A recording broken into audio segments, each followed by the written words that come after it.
নমস্কার বন্ধুরা, মিটমিরা চ্যানেলে আপনাদের সকলকে জানাই স্বাগতম। আশা করি আপনারা সকলে ভালো আছেন। তো আসুন, আজকে আপনাদের জন্য নিয়ে এসেছি নতুন একটি রেসিপি। আজ বানাবো আমি ইলিশের তেল ঝালের রেসিপি। তো এখানে আমি ইলিশ মাছ নিয়েছি। এখানে ইলিশ মাছটা কিন্তু হাফ করে নেওয়া আছে, কারণ ইলিশ মাছটা অনেকটাই বড় ছিল। আর এটা আজকে আমি ডিমালা ইলিশ মাছ নিয়েছি। তো এখানে 5 টুকরো ইলিশ মাছ নিয়েছি। এবার ইলিশটাকে প্রথমে নুন হলুদ মাখিয়ে নেব। দিয়ে দিচ্ছি হলুদ গুঁড়ো,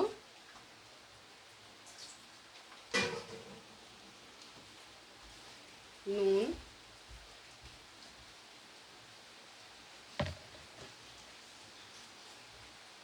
এরপর দিয়ে দিচ্ছি একটু কাশ্মীরি লঙ্কা গুঁড়ো,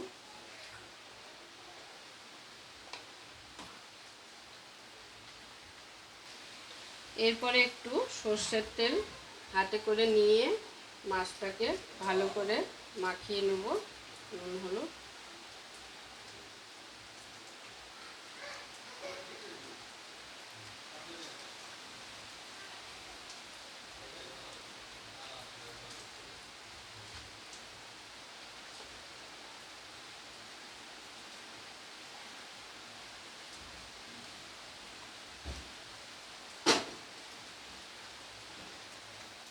তো দেখুন, খুব ভালো করে নুন হলুদ মাখিয়ে ম্যারিনেশন করে নিয়েছি। এবারে মাছটাকে সাইডে রেখে দিয়ে একটি মশলা রেডি করে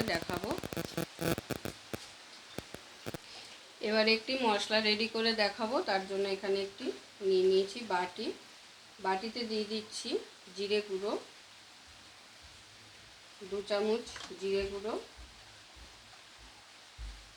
কাশ্মীরি লঙ্কা গুঁড়ো,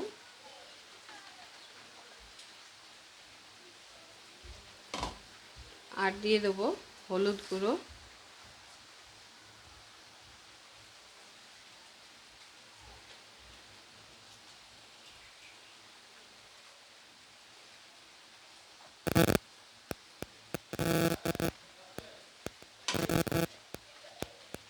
এবারে অল্প জল দিয়ে এটার একটা পেস্ট তৈরি করে রাখবো।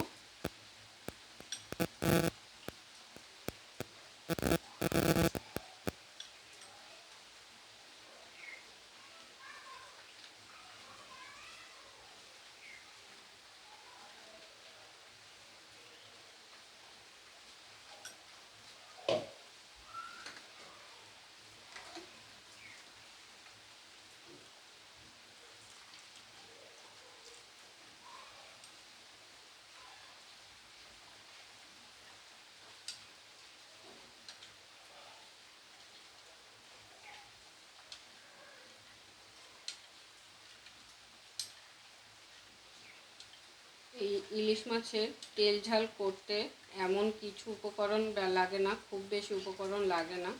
খুবই সামান্য উপকরণ দিয়ে কিন্তু এই ইলিশ মাছের তেল ঝালটা আপনারা তৈরি করে নিতে পারবেন। তো আমি এই মশলাটাকে গুলিয়ে জল দিয়ে রেখে দিলাম। এরপরে আরও একটি মশলা আমাদের তৈরি করে নিতে হবে।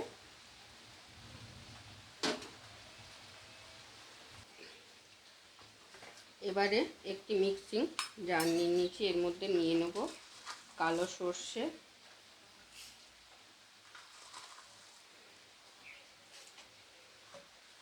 আর দিয়ে দেবো 1 চামচের মতো একটু সাদা সর্ষে। এটার একটা পেস্ট তৈরি করে নেব। তো সর্ষেটাকে প্রথমে শুকনো এইভাবে গুঁড়ো করে নিলাম। এবারে এর মধ্যে লঙ্কা নুন দিয়ে এটার একটা ঘন পেস্ট তৈরি করে ফেলবো।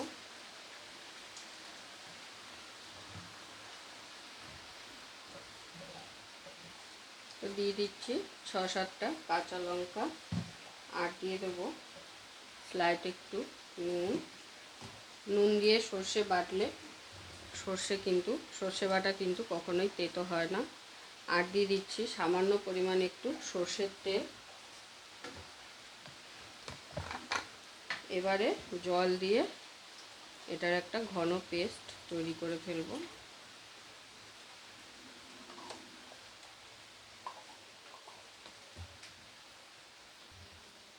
তো দেখুন, পেস্ট তৈরি হয়ে গেছে। এবারে এর মধ্যে একটু জল দিয়ে পাতলা করে এটাকে একটু ছেঁকে নেব ছাঁকনিতে।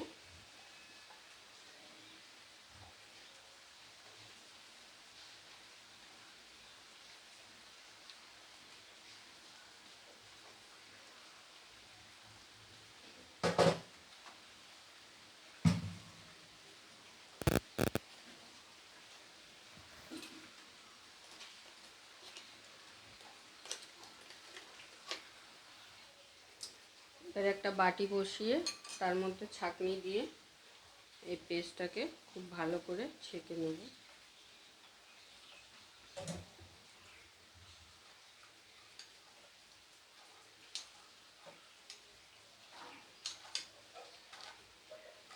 দেখুন পুরোটা ছেঁকে একটা পিওর পেস্ট আমি বের করে নিয়েছি। তো আমাদের সমস্ত মশলা একদম রেডি। এবারে তাহলে চলুন রান্নাটা শুরু করা যাক। তাহলে চলুন রান্নাটা শুরু করছি। তো এখানে গ্যাস জ্বালিয়ে আমি কড়াই বসিয়ে দিয়েছি। কড়াইতে এবার দিয়ে দেবো সর্ষের তেল।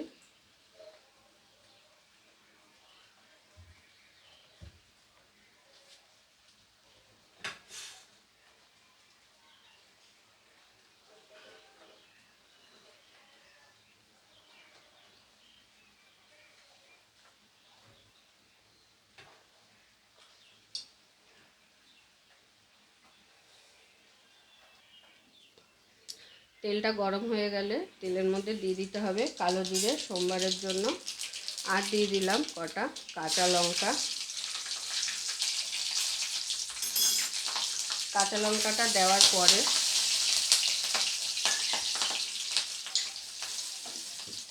এই যে মশলাটা রেডি করে রেখেছিলাম সেটা তেলের মধ্যে দিয়ে দেব।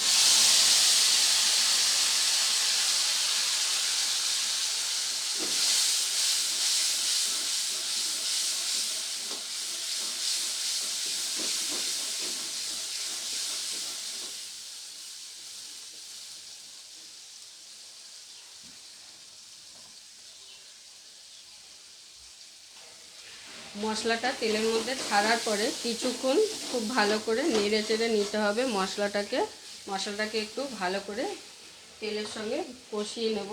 কষিয়ে নেওয়ার পরে এখানে ম্যারিনেশন করে রাখা মাছগুলো একটা একটা করে দিয়ে দেব।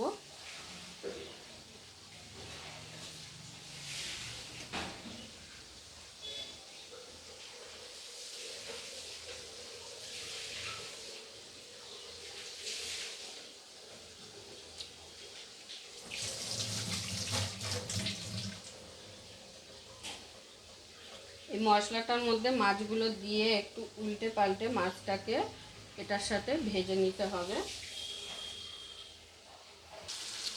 তো দেখুন তেলের মধ্যে দিয়ে এক পিঠ ভাজা হয়ে গেছে। এবার আমি মাছগুলোকে একটু উল্টে নেব।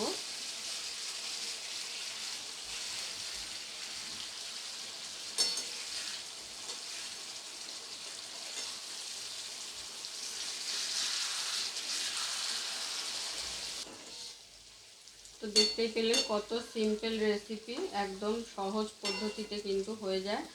আর ইলিশ মাছের তেল ঝাল এইভাবে যারা এখনও খাননি তাদেরকে অবশ্যই রিকোয়েস্ট করব একবার ট্রাই করতে। তো খুব সহজ আর সামান্য উপকরণ দিয়ে কিন্তু এই রান্নাটা হয়ে যায়। এবারে 2 থেকে 3 মিনিটের জন্য আর এক পিঠ ফুটিয়ে নেওয়ার পরে এই মশলাটা মানে সর্ষের যে গ্রেভিটা বের করে রেখেছিলাম সেটা এখানে দিয়ে দিতে হবে।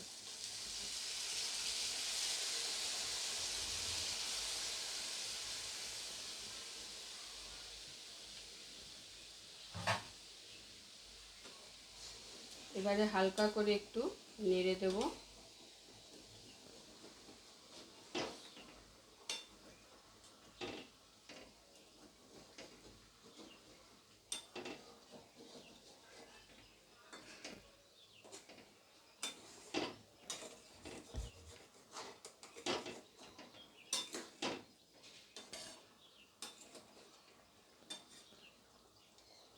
এরপরে ঢাকা দিয়ে খুব সামান্য সময় একটু রান্নাটা করে নিতে হবে, খুব বেশি করার প্রয়োজন নেই। তো এবারে আমি উপর দিয়ে কটা আবার কাঁচা লঙ্কা দিয়ে দেবো। যারা ঝাল খেতে পছন্দ করেন তারা সেই বুঝে, যে যেরকম ঝাল খান আর কি, সেই বুঝে ঝালটা দিয়ে দেবেন। আমি আবার কটা কাঁচা লঙ্কা দিয়ে দিলাম। এবার একটু ঢাকা দিয়ে রান্নাটা করে নেব, গ্যাসের ফ্লেমটাকে লোতে রেখে।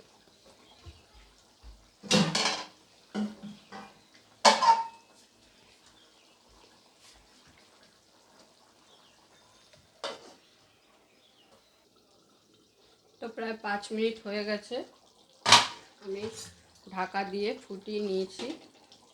তো দেখুন, দেখতে কিন্তু অসাধারণ লাগছে আর খেতে কিন্তু আরও টেস্টি হয়। গরম গরম ভাতের সাথে গরম গরম ইলিশের তেল ঝাল এলের এরকম একটা রেসিপি হলে কিন্তু দুপুরের খাওয়াটা জাস্ট জমে যাবে। এবারে আমি এর মধ্যে একটু উপর দিয়ে সর্ষের তেল দিয়ে দেবো, দিয়ে এটাকে স্ট্যান্ডিং টাইমে রাখবো। এটা কিন্তু একদম আমাদের তৈরি হয়ে গেছে, আর এটাকে ফোটাবো না।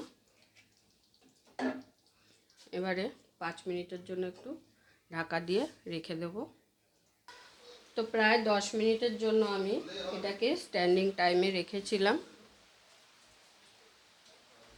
এবারে আমি গরম গরম প্লেটে সার্ভ করে আপনাদের দেখিয়ে দেব। পুরো ভিডিওটা দেখার জন্য সকলকে অসংখ্য ধন্যবাদ। এরকম আরও নিত্য নতুন ভিডিও দেখার জন্য চ্যানেলটি অবশ্যই সাবস্ক্রাইব করে নেবেন, আর পাশে থাকা বেল আইকনটি প্রেস করে নেবেন নতুন রেসিপির আপডেট পাওয়ার জন্য। তো সবাই ভালো থাকবেন, সুস্থ থাকবেন। আবারও দেখা হচ্ছে আপনাদের সাথে নতুন একটি রেসিপি নিয়ে।